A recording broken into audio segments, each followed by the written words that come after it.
Welcome to the LearningShared podcast. Hello, my name is Alan Wood and I'm your host. Thanks very much for listening. So LearningShared is a space for anyone with an interest in supporting the needs of vulnerable learners in our society, including those with special educational needs and disabilities. We'll be hearing from and talking with a wide range of colleagues and stakeholders, including teachers, specialist practitioners, school leaders, researchers, as well as parents and carers. They'll be sharing creative, inspiring ideas, effective practice, and things they've learned along their journey. With that in mind, please get in touch if you'd like to suggest a topic for a future episode, or if you'd like to be involved in any way. You can visit us at www.learningshared.org or tweet us at _LearningShared. The LearningShared podcast is brought to you by Evidence for Learning and the EFL Send community. This is a growing community of teachers, practitioners, school leaders, researchers and academics that support children, young people and adults with special educational needs and disabilities, or indeed any form of additional learning needs.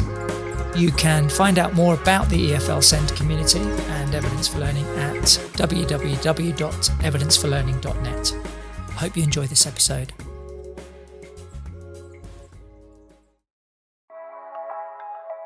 Hello, in this episode, Katie Fielding, who is Deputy Head at Kingsbury Primary Special School in Lancashire, describes their school's Rainbow Experience curriculum. In a very detailed presentation, Katie uses the 5 levers of the recovery curriculum and trauma-informed practice models to demonstrate how carefully planned, gently phased recovery programs may be designed for children with complex needs. She thinks of the needs of the staff too and what transition for them might look like. In addition to providing the presentation, Katie has very generously shared a downloadable copy of the school's Rainbow Curriculum Handbook, as well as some other resources that are referred to in the presentation. So if you're listening to the audio-only version of this episode, there's a link to a video of the presentation on the Recovery Curriculum website at www.recoverycurriculum.org, and if you select episode 13, you'll be able to watch and listen to the slideshow as well as access copies of Katie's resources. So, once again, Professor Barry Carpenter introduces our guest, Katie Fielding. Welcome to another in the podcast series for the Recovery Curriculum. In this edition of the Recovery Curriculum podcast, we're going to focus particularly on leadership and practitioners. And our guest for today to achieve that goal for us is Katie Fielding. Katie is the Deputy Head Teacher at Kingsbury Primary School in Lancashire, and a 2 to 11 special school co-located with a primary school. Katie's been in our profession for 23 years and has worked in mainstream education as a Deputy Head Teacher and as a SENCO. Following time out with her own family, Katie returned to special education and has built up her career in that field, particularly with children with the most complex learning difficulties, and is a great advocate of the engagement approaches with those children. So she's been Deputy Head Teacher at her current school, Kingsbury, since 2015. She leads on things like curriculum, assessment, and the Forest School. Katie has developed a very personalised curriculum for the children of the school. And with the advent of recovery curriculum, was one of the very first people to grab that and reinterpret their school curriculum for the moment, for the now, for the children returning to their school from the pandemic. It is a curriculum that truly wraps around the child, that touches the child at their point of learning need, and addresses the fact that these children may return with loss, with fear, with anxiety. She uses her curriculum approach as a process of healing to restore the children to their rightful place as learner, to advocate for their rights to be that successful learner. Katie, welcome. and we look forward to sharing with you this episode of the Recovery Curriculum podcast series. Thank you very much, Barry, and thank you to the LearningShared team for inviting me to share our rainbow experience with you all. As Barry has mentioned, Kingsbury is a special school for children 2 to 11. We currently have 81 children on roll, and our cohort and our numbers have dramatically changed over the years, and we are really more a complex learning school rather than the generic learning difficulty school that we were first labelled with.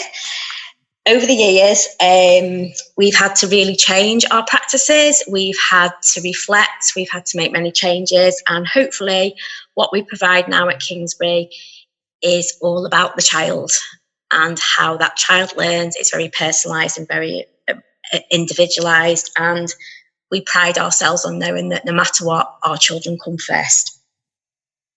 So what I'd like to do with you today is I'd like to share our journey of recovery. Our journey is still an ongoing journey, and it is forever being changed and adapted as you read more and you research more and you listen to all the amazing people who have shared their journey through the LearningShared website. This is our recovery journey. Like most of you, we had that basic action plan, and we were in that kind of, very naively thought that we'd just get a 4 weeks Easter holiday and then we would be back into normality. How wrong were we? So lockdown really suddenly happened, and it was very rushed. There was no clear thinking, and we just kind of gave holdout activities to give us time to think, but maintaining that communication. From there, I feel as a school, we have massively come forward. We, as the SLT, we have two teams. We have a team that's the operational team who are dealing with the day-to-day kind of what is going on in school and doing all the government requirements and the risk assessments and looking after the vulnerable families. And then there's the other side of our leadership team, which is focusing on the strategic lead and what this is going to look like when our children finally return to school and how we can prepare them for returning to school. So lots and lots of communication, lots of wellbeing activities for the children and the staff, and ways of engaging. But what has also been really, really fantastic is it's been time that we will never, ever get again. And this is one of the advantages of lockdown, where as a staff, we've developed professionally together, and we've become that professional community that is sharing the available online courses that are available, and there's so many out there. There's that many that you can't really see the wood for the trees, and we've had to reel ourselves in. And the TAs are now wanting to learn, they're wanting to share. So we're getting that deep understanding of what this recovery needs to be like before we're actually back in school and actually walking the walk and not just talking the talk. It's been a massive learning journey, a very steep learning journey with lots of ups and downs. But at the heart of it, we keep on going back to why are we doing this and what are our children going to get out of it. So the main thing that we've really had to focus on is maintaining those relationships and making sure that everybody is okay, and that it's okay to have bad days. It's okay to have amazing days. It's okay to think, how am I ever going to carry on and get back to normality? And we've done this through lots and lots and lots of different ways. We've had text to staff, we've had text to parents, give us a thumbs up if you're okay or a thumbs down if you're not. If we don't hear from you, we will be ringing you to check you're all right. We have the drop-in, so we can basically go and monitor our children. So we have magic breakfast drop-offs, we've lent sensory equipment, we've done home visits, lots and lots and lots of things. We've also utilised the Evidence for Learning parent portal, which is available through Evidence for Learning, which has enabled us to allow parents to share all the lovely things that they've been doing during lockdown, but also for us to share all the lovely things that we've been having during lockdown. So it's become a real community of staff and parents sharing their experiences and what that looks like. We've, as everybody will do, there's been class messages, there's been videos going out. We've made sure that we've touched those children who don't have access to the communication that our children have access to. And we've posted posters and messages to them through the post. So every child in our school 2 weeks ago got an actual letter through the post from us all, just photographs with key messages on. And the amount of feedback that we got from that was really quite touching. We've done whole school videos and songs and presentations, which we've linked to Evidence for Learning. And at the moment, we're sharing through a podcast that was available on YouTube through Dean Beadle. We all share our lockdown joys. What has been our lockdown joys? Because we were getting to the point where we all needed a bit of a boost. And we're now on the process now where we're going out to actually home visits to actually go and see our children. And that has been such a positive, lovely thing for our well-being and the children's well-being. I have to say, the staff at school dread the ping when it's me emailing, thinking, what silly things is she going to have us doing this week? But it's kind of kept the fun going and kept us all in contact. And then it's been lovely when we've all been able to share. So these are some of the things that we've been doing. So this is an example of a message, and these are the different things that using the Evidence for Learning parent portal we have brought together to make our own presentations and videos. So we've had a Kingsbury bake-off, we've done a lockdown selfie challenge, we've done fun in the sun. We are going to do a Kingsbury Come Dancing, but they don't quite know that yet. But that's the next thing that I'm going to pull out the bag. So I took the lead initially to get this up and running, and now it's lovely because I can now hand over the reins and delegate, and the teachers are doing their own things through the parent portal and activities for parents to do. And also our TAs are having the input in what activities we can give them. So it's a proper whole school community thing, and our parents are saying what they've enjoyed and we pick things that they've shared with us. So what does this look like through Evidence for Learning? So our parents can upload videos, they can upload photographs, and we are using it as a lovely way to see what the parents are doing and to share our lovely comments, but also a way that we can use our inquiry and we can monitor what engages those child, what motivates the child, what kind of activities are we going to have to provide when that child comes back to school and that transition is successful. Because if we use what the parents have been doing because they know their child inside out, then that transition will be a lot more successful. So this is a lovely, lovely video of one of our boys called Theo and his engagement when he received a video from one of our members of staff. And watching that as staff just melts our hearts. And there's another one of our lovely little boys, and his actual concentration and engagement with this activity is just mind-blowing. From a teacher's point of view, there is so much learning, so much engagement, so many skills that Zach's actually learning through that activity. And that's something that we can really take advantage of when he comes back into school, of providing these activities to motivate him and want him to be there. So how does this all fit together with the recovery curriculum? We've really thought about the 5 losses and the need for us all to recover. And that just isn't the children, it's also the staff and the families. It needs to be everybody who we need give the time. And this is a quote from Barry that he always says, we need time to recover, reconnect and rebuild our resilience. And we don't know what that's going to look like for any of us. And we don't know what people have gone through. So we have to be sympathetic and we have to listen and we have to understand that this time has been different for everybody and nobody knows what we are going to come back to, and we need to give people time to heal. Everybody's experience will be different, and I keep on going back to when our children walked out of the school building on Friday the 20th of March.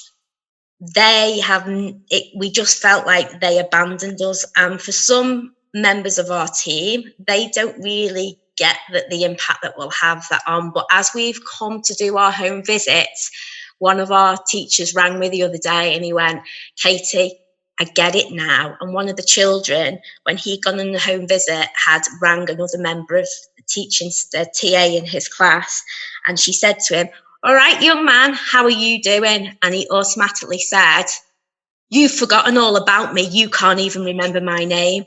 And it just shows that actually all this loss is actually real.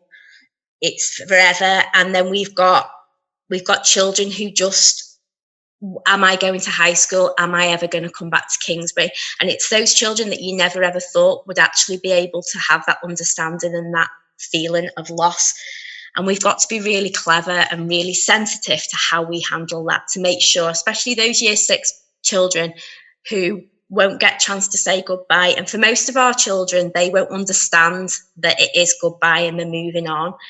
And we haven't got that time to put that work in that we would have done. And we really need to think carefully of how we need to do that so their transition to high school is as successful as it possibly can be. We have this motto in Kingsbury that we can do this. We can be that team because together everybody achieves more. And it's okay to be scared. We're all scared, but together we will get through this and we will make sure that we do the best for our children. Our transition back to school, this has got to be the most thought about process of anything in the recovery curriculum, because if we don't get it right, we're going to have a very, very difficult journey ahead of us, and that child's journey is going to be very, very traumatic. So we have to make sure that this essentially is right. And both of these things, when I've been working on our recovery curriculum, fit together. So we've got the 5 levers, and we've also got the trauma-informed classroom principles. And I think that they very, very, very knit together and overlap, because at the end of it, we need to make sure that our children know that we're there for them. We still love them to bits and we miss them dearly and we care for them, but we need to keep them safe. So everybody's transition has got to look different in different ways, and it's got to be well planned, but most importantly, it's got to work with the parents, and we've got to listen to the parents, and we've got to use our judgment. And we're also making sure that we're giving the teachers ownership of what that transition will look like for each child. It's not the leaders at the top saying, this is what will happen. We're deciding which children we want to focus on, and then we're listening to what those teachers are experiencing when they have those phone calls, when they do those home visits.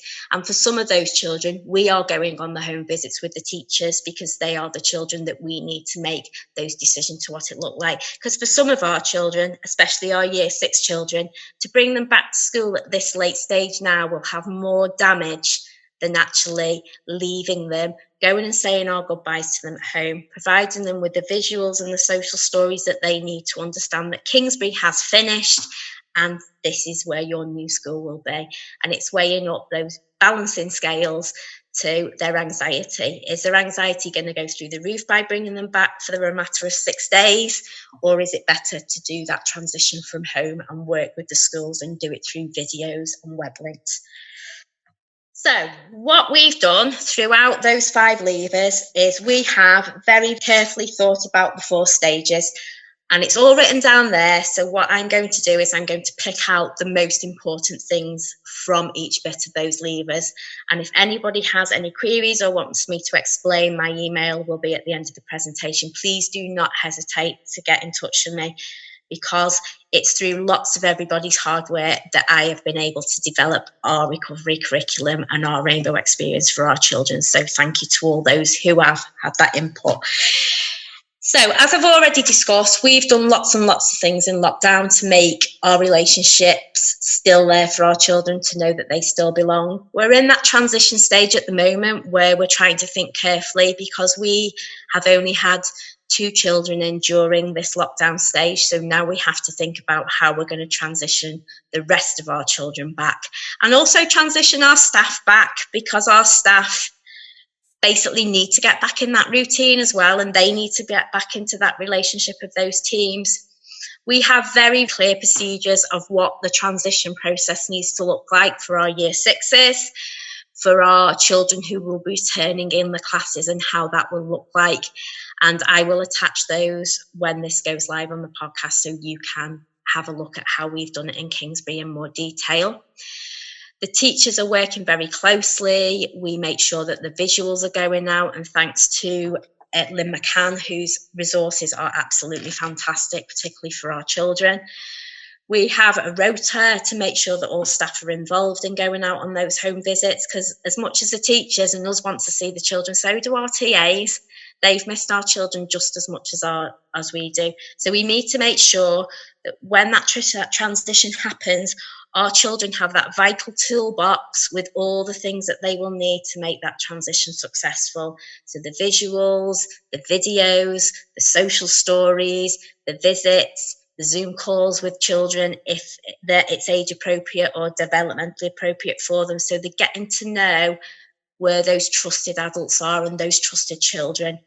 Obviously, because we're a co-located school with a mainstream primary school, we're two schools in the same campus, we have to think very, very carefully, because obviously mainstream, the social distancing rules and their safety signs will need to be very different to what ours are, because we'll have children that will rip off the signs and peel the tape off the floor. So at the moment, we are thinking very carefully of how we can make our school meet the risk assessments, but also make it Kingsbury friendly. So instead of the social distancing lines, we're thinking of painting rainbows that the children jump on with numbers. We're thinking of having a track down the corridor so the children can see where those signs are, and hopefully it will be a more positive than quite some of the quite harsh signs that we see around places, to make them understanding those visuals. And what we plan to do is get school ready and then send out a video to our children of what those signs are, with the social stories and the visuals to support what it actually means when we get to Kingsbury. Because for most of our children, they're going to get off that bus that first day back, and there'll be these big, massive designs on the floor, and that automatically will send them into meltdown. And we don't want to do that. We want to prevent that from happening. So we have to think very carefully. We have made a decision as our school that for most of our children, socially distancing isn't going to be possible. And because of the school that we are, our staff completely understand that. And the staff who are more anxious, we are working with them. So we've created our bubbles. So within those bubbles, the staff will remain the same, the children will remain the same, but it means that school and Kingsbury will be the place that it always was before lockdown and COVID-19. So if they want a hug, they can have a hug. If they need a little bit of TLC, if they need the tap pack, if they need the sensory diets, we are going to still give them that, because that's what they need, and that's what is important to them, to keep their anxieties down and keep them on that level of feeling safe. So we need to make sure that we're all happy and we're all smiling. No matter what we're feeling inside, we need to be that positive role model. We'll have that open door policy through school, where if staff need some bit of time out, if a child needs a bit of time out, we are there for them. We're going to use the happiness boxes, which I know you've worked really hard with, Barry, and with Bev, to create those, because we think that's lovely. We've making sure that when we return to school in September, although our classes, the staff will stay the same, the children who are moving into different classes, we're thinking very, very carefully of how we're going to make that transition happen. So we're having a time where the staff from their old class will spend time with the new class in their new classes, to make sure that that transition is successful. And of course, moving forward, we've got lots and lots and lots of lovely ideas of what we want to do to rebuild this relationship. Our therapy dog is our thing. So we have our Dragon's Den talk ready to wow the rest of SLT tomorrow, to let them see that we do need a therapy dog. So to make sure that we're rebuilding. And it's a new relationship for our children and something to help them. Okay, so community and belonging. These kind of link together with the relationships and belonging. Of course, we've used lots of resources that are available. The vital thing that I've thought about in the last few weeks is, and I'm currently working on, and again, this will be attached with my podcast, is that we're going to have a child's passport back to school, which we're going to ask our parents to fill in via the Google Forms. Basically getting that summary of what lockdown has been like for the child and the family. So we want to know the strengths, what it was, the good things about it, as well as the things that have been quite tricky. We want to know if things like the toileting, the sleeping pattern, the medication, whether that's changed during lockdown, as well as has COVID-19 affected their family. The important thing that we're going to ask our families is, what key things do they want us to focus on when we return to school? It might be behaviour, it might be getting them back into routine, it might be getting the toileting up and running again. So we will listen and work with our families to make sure that that will happen. What we also want to do is we want to have a staff passport as well, because we want to know what impact lockdown has had on our staff, and has it affected them? Has there been any changes to their circumstances? Has somebody in their family lost a job? Have they lost somebody? So all those things really, really, really matter to make us build that picture of what our children and our staff are going to be like when they come back. We're doing lots of online training at the moment with our staff to bring them together. And we're also going to have a staff quiz night, socially distanced, of course, because we have a massive school hall because we are in an old secondary school building. So we're going to have a lockdown, social distance staff quiz night before we return to school. We're also thinking very carefully about how, when we return to school, how can we bring that community and that belonging together? And I met with our mental health lead last week to discuss all the different activities that we can do to make sure that we're building that sense of community and that bit of fun. Let's have some fun when we go back to school. Let's use this time to do things together and to make sure that school is a happy, happy place. So we're going to do things like make sure that we do group activities. We want a rainbow path. We want a celebration. We want to do joint activities together, and we're working together as a team to think about those activities. So it's not just people at the top saying this is what we're going to do.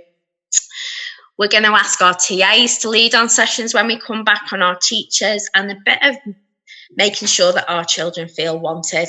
Of course, we need to make sure that our parents have that time to talk about their losses, to talk about what it's been like for each other. And we're thinking of doing things for staff, like we're going to have a Kingsbury Mile Challenge when we go back to school, and we're all going to set how many miles we want to do in the next, before October half term, and have a little bit of competition and that banter between school.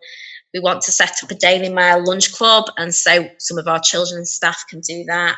And morning yoga, just things that bring us together and have a little bit of fun. And the main thing we need to do is we want to bring our community together, and we want to thank all those people in our local area who have been helping people during lockdown, and maybe sharing our songs and our activities with the local care homes through videos, or going and doing a presentation at the social distance when we're allowed back in the buildings. So our transparent curriculum, at the moment, this is changing daily as we think of new things and new ideas. We've had the compassionate leadership, and we have, as we've been in school, we've made sure that we have asked our staff how lockdown is for them, if they have any young children at home, if they have any vulnerable family members. So we are very sympathetic to those families who have got young children at home. And I have been lucky enough to myself, it doesn't feel like it on most days, to be able to have worked from home during lockdown and just go in and out as needed within school. So we've thought very, very carefully of how we can support our staff and also support our children. For those parents who have been struggling, we've made sure that we've reacted quickly and strategies have been put in place. So we've done Zoom calls, we've done visits, we've provided sensory equipment, we've done lots and lots of things. And as Lynn McCann says, our parents have needed that reassurance. We need to celebrate their achievements that we've done, and we need to plan with them to make sure that they understand what's happening when we come back to school. So what we need to do now is we're in the transition stage, and we need to really think carefully of how we can work with home and school to make sure that that transition is effective. So we need schedules, we need timetables, we need videos, we need social stories. We need to make sure that those social stories are left with the children so they can read them when their anxiety is low, and also are around school as well. We also need to provide the option of part-time schooling. It'd probably be like that anyway in September for a small amount of time, but we need to make sure that our parents know that there's that flexibility to work with them to make that transition back to school successful. We need to make sure that our staff have got that toolbox of skills as well as our children ready to return, so they have the understanding of what our curriculum will be like. And if I'm being really honest, Our curriculum won't look any different in our classrooms. It's just what we are focusing on will look different and how we are going to do it, because we have a very, very personalised child-led curriculum anyway. So our meetings for our parents, we will obviously do these through Zoom or through the channels Teams to make sure that our parents have that understanding of what our curriculum is going to be like when we return, and that we will listen to them as we always do, and we pride ourselves in making sure that our curriculum is all about what our parents need from their children and what skills they need to develop. And surprisingly, well, it isn't surprisingly, but I suspect that most of our parents will want to focus on behaviour and anxiety and those life skills that we will need to redevelop and relearn. We also need to make sure that we give our year sixes that time to say goodbye and give it the closure that we need, and that will look very, very differently for some of our year sixes. For some of our year sixes, it will be that they need to have that time to say goodbye, and they need to have that socially distanced little celebration assembly that they know that every year six has. For some of our other year sixes, the time to say goodbye will be to go to their homes and provide them with those videos to say goodbye. And we are very busy at the moment putting songs together and memory videos and memory presentations, so each child will leave Kingsbury with that USB stick with everything to say goodbye and make sure that the closure of Kingsbury's done in a lovely, positive way, because we don't want to neglect them of having that opportunity to say goodbye. And our parents need that time as well, because a lot of our children have been with us since the age of 2. So we're thinking very carefully, very sensitively, and using our compassionate leadership to make sure that our year sixes have that personalised touch to their closure to Kingsbury School. When we return to school, are going to have a very informal curriculum, a very low demand curriculum, and I will talk about that as I move through my PowerPoint presentation to what that actually is going to look like on the shop floor. We're going to make sure that academic learning begins when that individual is ready. There's going to be no catch up. There's going to be, this is a fresh start. We need to relook at what engages that child and relook at their education healthcare plan and relook at those targets that they have for the end of key stage and make them our best intended outcomes that we want for those children. We're also going to do a survey after this to check how our parents have felt during this lockdown experience, because we don't know, this could happen again. We need to learn and we need to move forward with how we can make things. And what we have learned is that we need to make sure that we have things available like our children's sensory diets and how they communicate, those videos available for our parents so they can see how we do this within our school, because it will help them at home. So what we need to do is we need to make sure that we're looking for those opportunities. We're going to make sure that we've helped those children who've been in crisis. We have provided a wealth of play and sensory activities for our children to do at home. And again, it's using those activities and those things that their parents have uploaded onto the Evidence for Learning portal to monitor what has engaged that child during lockdown. What things can we do in school and what do we need to do? What time do we need to give our children when they come into school? What we ultimately want to do is, by the end of our Rainbow experience, which at the moment we are saying is going to be a term, but it may be longer, we will go with what our children need, not with what we're being told to do. It's about the children. It's not about targets. It's making sure that they have that time and their emotional health and well-being is at the heart of everything that we do within Kingsbury.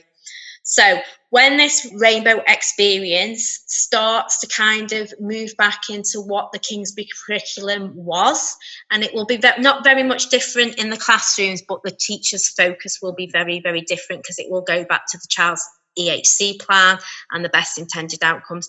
We want to provide, at the end of this, we're going to use this time effectively to inquire about our children, to find out what makes them tick, to find out what makes them engage. And we are going to build up a This Is Me profile. And in that will be key skill documents that will say what the parents want from Kingsbury in that year, what they want us to develop. It will be about what engages a child, the sensory diet plan, behaviour and wellbeing plan, assault plan, physio move plan. So everything about that child, the barriers to learning, will be in one document, because we've got that time to actually spend with the child to actually think about what really makes them tick, instead of thinking we need to start doing this, we need to start doing that. So we're going to use that time to the best of our advantage. We're going to use inquiry and evidence-based case studies to enable us to monitor the impact of our rainbow experience, and we will use tools such as Evidence for Learning to help us do that, because we will then have the videos to enable us to reflect and monitor and evaluate what is happening in the classrooms. And through that, we're going to develop peer-to-peer coaching with our staff. So we're kind of building on that collaborative learning community that lockdown has enabled us to have. What we need to do, though, when the children do return, is we're going to do that ultimate baseline of where those children are at. So we will baseline using what the parents have told us, the videos on the parent portal. We will use the first couple of weeks to kind of let the children settle, and then do a baseline using the engagement model. Every child in our school will have a baseline using the engagement model through the Rochford Review, and that will be what we will use to judge our impact of our rainbow curriculum throughout the term. So space and freedom, this is essential, because for lots of our children, I've stressed this to staff yesterday, for lots of our children, the first 2 weeks may just be that they just need to chill. They just need to come into school, and they just need to have the time and the space to just be themselves, to get used to the school, to get used to people again, to get used to a bit of routine again, and to not have any demands put on them. And if they want to engage, then that is up to them, because we need to ensure that it's safe for them, and they know that we are the trusted adults and this is a trusted place for them. We need to have lots of opportunity to free play, lots of opportunity to play outside. We need to make sure that our classrooms, because of the rules that we have to follow, all have chill out places. So there's plenty of opportunities for the children to go and have time just to chill out and reflect. Because of the nature of our children, the journals provided by Butterfly Print, we're going to adapt them to our Kingsbury way, and we may have a whole class journal that we will develop, and that might be an interactive journal. It will be what is appropriate to the children within each class. We need to make sure that if the child wants to talk, or they need somebody to listen, or they just want a place to be on their own, that they are available throughout the school. We need to maximise the opportunities to create good habits of mindfulness, soothing and exercise. And that has been part of our curriculum as we've developed as Kingsbury. And it was lovely when a member of staff went on a home visit last week to one of our children, and he asked him, how has lockdown been? And he said, sometimes I get really cross and sometimes I get really angry. But what I've been doing is I've been doing the breathing exercises that you taught me in class.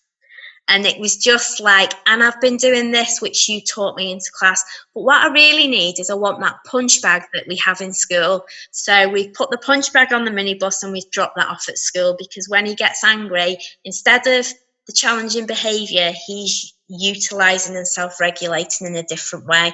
And it was lovely to see and measure the impact of actually spending time to develop those strategies has massive impacts for our children. And I'm going to use your quote, Barry. When our children come back, we really need to think about the social, emotional and mental health, and we need to build our children's resilience, because we need to give those for armour for life. We also need to build up our staff's resilience as well, because a lot of us have been built in this little bubble in our own little world for how many times, and we all need to build our resilience together. So that is really, really, really massive for us.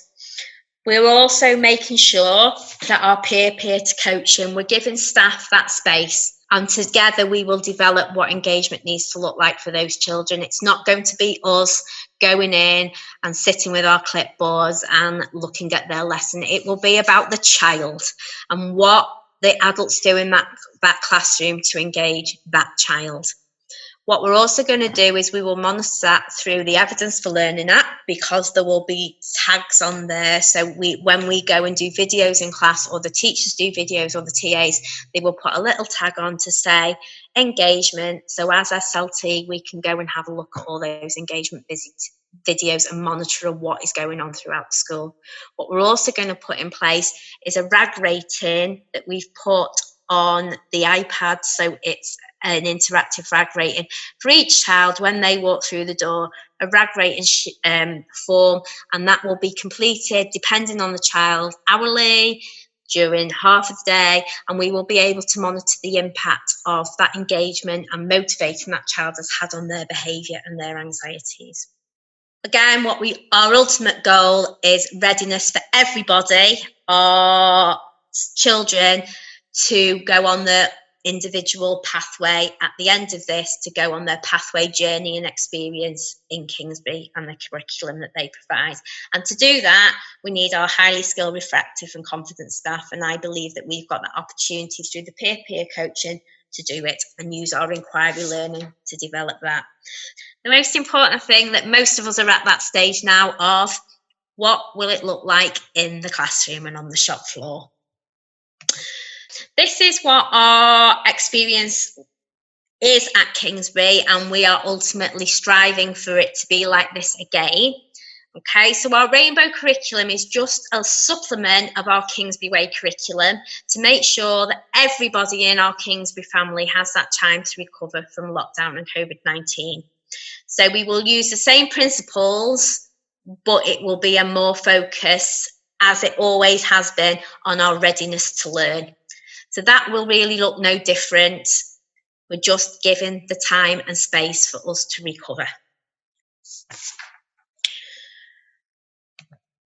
So our aims of our rainbow experience are, as you can see, okay? We need to celebrate. We need to learn to build those relationships. We need to give time. And ultimately, we need to learn how to regulate our behaviours and our emotions and manage them, because a lot of us have been on an emotional roller coaster, and we need to engage ultimately in learning. So these are our curriculum drivers. At the heart of it is the child and their emotional health and well-being, and these are the 4 things that we are going to clearly focus on when we return to Kingsbury. It's all going to be about play. It's going to be about social, emotional, mental health and communication and interaction. And through that, we will hopefully get engagement. So I saw this, and I think it's a beautiful, beautiful quote, and it basically sums up what our recovery is all about. What we want to do in that time is we want to have fun, we want to enjoy, we want to be kind to each other, we want to belong, but ultimately we want to learn to love learning again, and what that will look like in our classrooms. So how are we going to do it? The big question. These are all the things that happen anyway in Kingsbury School, but through this we are going to really, really focus on a social, emotional health and well-being. We're going to be fun, we're going to be creative, we're going to be hands-on, which is what our curriculum was all about anyway. But the most important thing is, instead of having a few classes that followed the informal curriculum, all of our classes are going to follow the informal curriculum.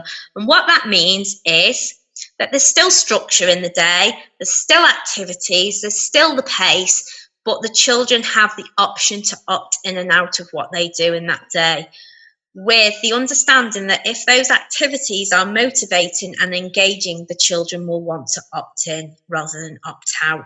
But if things get too much and they need some time and space, then they can opt out, and the pressure and the demand won't be there to make them sit and to make them do activities. It will all be delivered through play, and we'll use the smile wellbeing approach. That is what we're striving to do. It won't necessarily happen every day, and it won't necessarily happen for every child, but we can at least do a few of those. So we want to be able to connect, we want to be active and move, we want to make the children take notice in things, We want to make them learn, and ultimately we want to get them to engage in activity. And if they even engage in that activity for 2 minutes in one day, that is a massive achievement. We will work for 5 minutes and 10 minutes, and eventually it will, hopefully we'll all be there at that engaging stage. What we want to focus on is we want to focus on those soft skills for life. So through all these activities like rebound therapy, sensory diet, forest school, physical activities, sensory baking, we want to focus on those soft skills for living. So building up that resilience, building up the empathy, building up the curiosity, building up the motivation, building up the creativity, the self-awareness. Through all those activities, that is what we are going to focus on. Those living skills that children need to be successful in real life. And what's important is, no matter what the child and what the adult is, when everybody comes through our Kingsbury door on that first day when it's their time to return to school, we all need to press that reset button, because we all need to reset and we all need to start to rebuild our resilience, our emotional regulation and our self-confidence. And we need to provide the safe environment for everybody to do that. So our curriculum activities are going to look a little bit like this, and our theme, we're going to run it through a theme topic approach, which we do anyway, and we've decided we're not going to change that theme, because every autumn term it is all about me and you, and we're going to focus on celebrations and I can do it, because it's all about our children feeling that success and our staff feeling that success too. So what we have done is, these are the areas that we'll run throughout our school, and obviously they'll be developmentally appropriate for each class within our school. Is we've asked staff, teachers, TAs, SLT to contribute to what activities need to go in these areas. So we have created a staff notebook, which is an online facility that allows each member of staff within our team to drop activities and ideas into it. So it is that really collaborative learning environment to make sure that everybody feels included, and we have lots of creative fun and well-being as at the heart of it. So they will be our planning documents. We won't necessarily have medium-term plans or daily plans. We'll just have daily activities which everybody involved in planning in, and the theme is, it's about fun and engaging and making it a lovely experience for our children. Whether our children engage in those activities will be based on an individual basis, and there will be no pressure. Obviously, there'll be that little enticement and that little motivator, and for most of our children, and I'm sure it's the same in most special schools, the motivation is food. So we will make sure that a lot of it is fun and interactive. But in order for us to be able to do this, we need to provide that safe environment.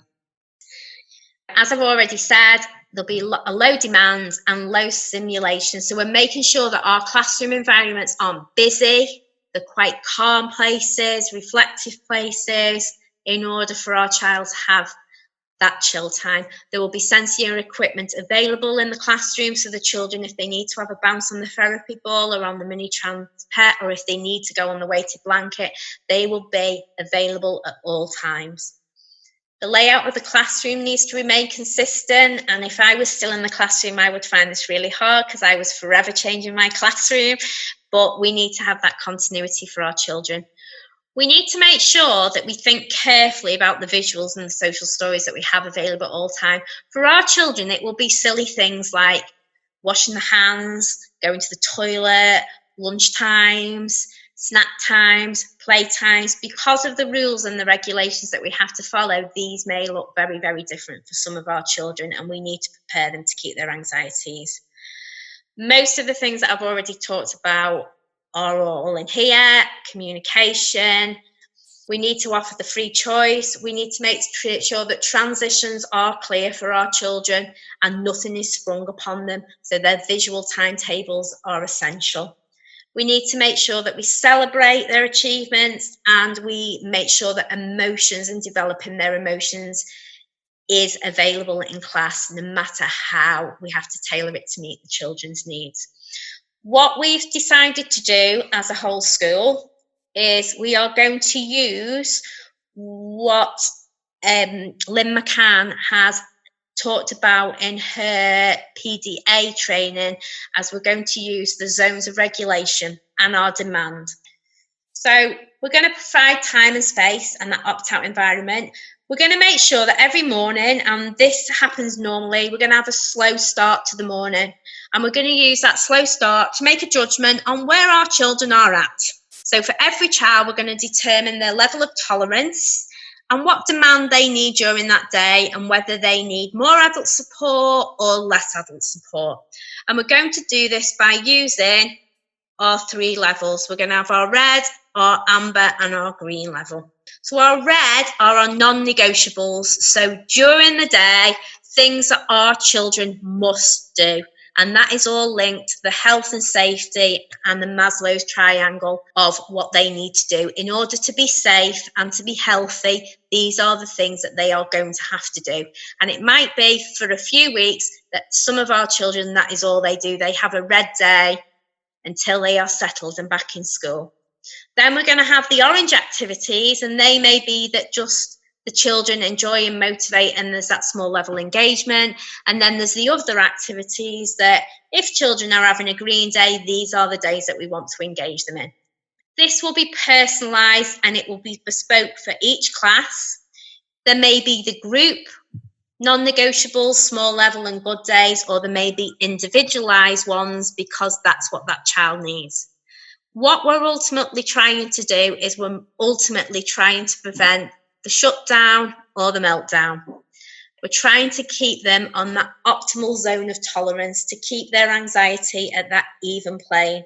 What we have said is the colours will remain the same through the school, but how it's presented in each class can be bespoke to that class. But as long as we're all speaking that same language of the red, orange and green, that if any team member comes into your class, we will know, oh, they're on a red day, or they're on an orange day, or they're on a green day. So it won't look like nobody is doing anything. It's not about being lazy, and it's not about children sitting there doing nothing. It's about recovery. And different children will need different amounts of time to recover.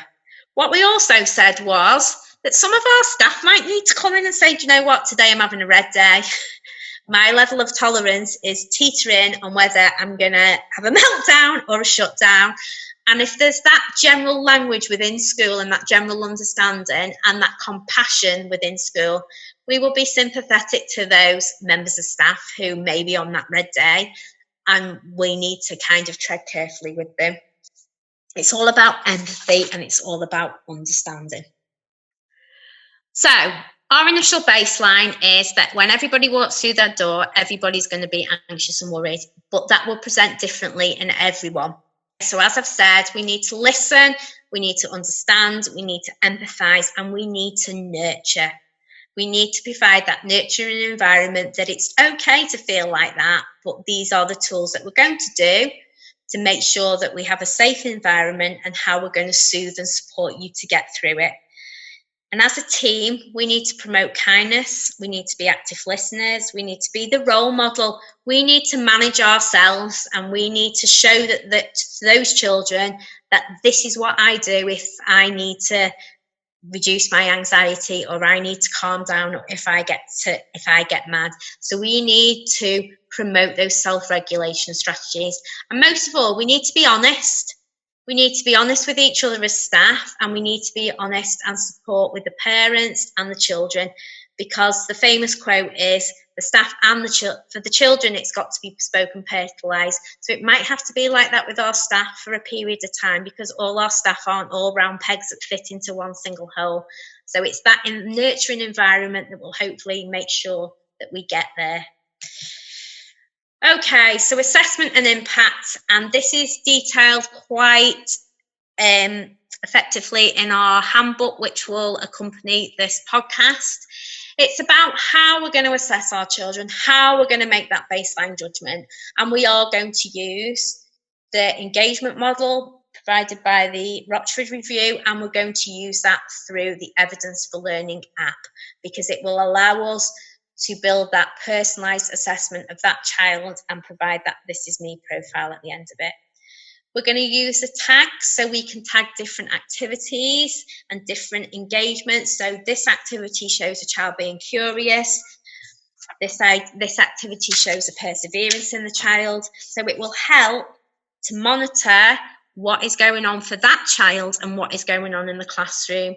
It will also help us to measure the impact and monitor and evaluate, very much the plan, do, review approach. So this is what we did. Let's look at it. Let's review it. How can we make it better next time?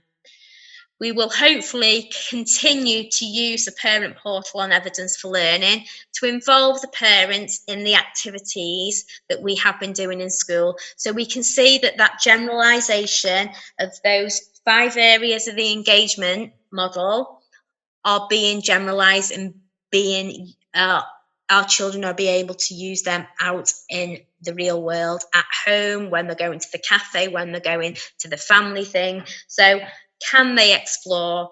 Can they anticipate? Can they show perseverance outside our school building? Because it's vital that they can generalise and master that skill. And as I've said before, we're going to use the tool of peer-to-peer coaching to develop our teaching and learning and pedagogy through Evidence for Learning. So in our school, we have had learning champions, and they're a member of the SLT or the middle managers who have a cohort of children who they are responsible to be their learning champion. So it's their responsibility to make sure that those children in their champion group are getting what they're entitled to. So we've changed the focus a little bit with it being our recovery and rainbow experience. And this is what our learning champions are going to do, with the focus on engaging that child ready to learn and ready to go on the curriculum experience that they need to follow once they have had that time to recover. So our next steps, because we never rest on our laurels and we never think that it's a complete package, and we're always wanting to improve and we're always wanting to develop what we are doing. We want to continue that collaborative working and sharing that we have been successful in doing through lockdown. That's within our school and also through the AEFL networks and the LearningShared networks, because they have been vital in helping everybody develop what is right and personalised for their school. We want to continue to encourage our parents to record the engagement of children. We want our therapy dog that goes. And it's all about developing that professional learning culture within school. Okay, so as I've said, there's my email. Please don't hesitate to get in touch, because together we can make it better for our children, because that's what it's all about. I want to thank and acknowledge all these people who've helped us to develop our rainbow experience, because without you, it wouldn't be the document that it is. And what we need to make sure is all that information and the understanding and the pedagogy behind it is now actually active within our school. So I want to say thank you to Barry and Alan for giving the opportunities for sharing our Kingsbury Rainbow experience. And thank you all very, very much for listening. And I hope that our journey provides some helpful tips for you to bring your journey of recovery together and make it what's right for our children and give them time and space to recover. Thank you. Thank you, Katie. You've shared so many insights there. It's an absolute treasure trove of ideas, of good practice, of just being creative. You've shown a personalized pathway, but the principles on which you've established that pathway are generalizable. Indeed, you've taken the principle of the losses and the 5 levers and made them Kingsbury's own, but working within that common framework. So many things I could specifically talk about, but I loved the way that you talked about the loss being real for your children, and that student that said, am I ever going to go to high school?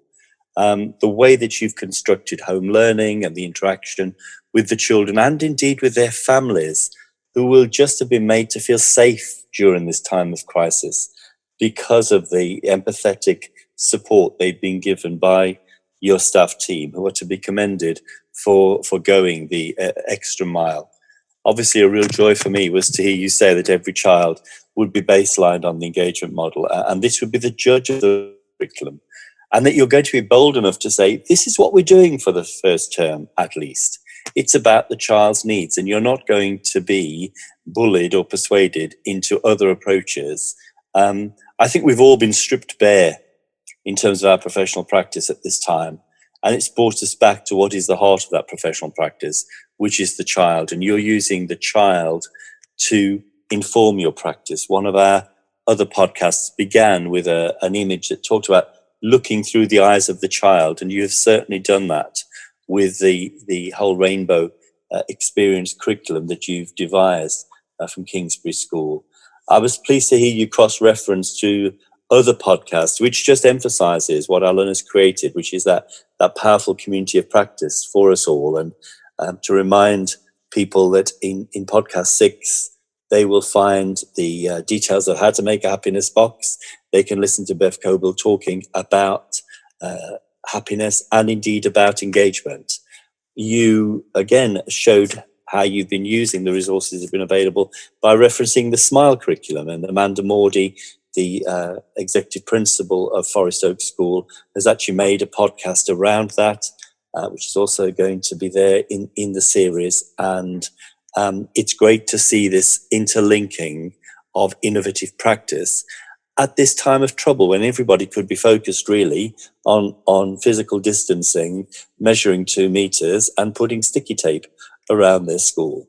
This needs to be a welcoming learning environment, a safe learning environment, but a welcoming one. And I think the way that you have constructed that as a staff team is to be commended.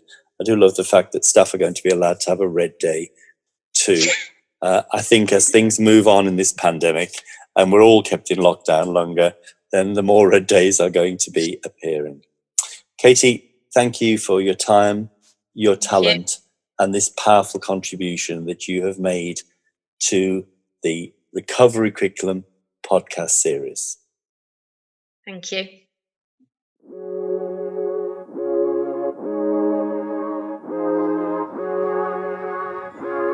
Thank you for listening.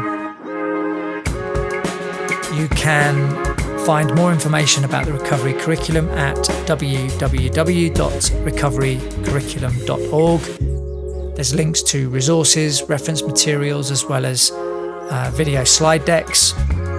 Barry Carpenter's webpage is www.barrycarpentereducation.com, and the homepage for the podcast is www.learningshared.org.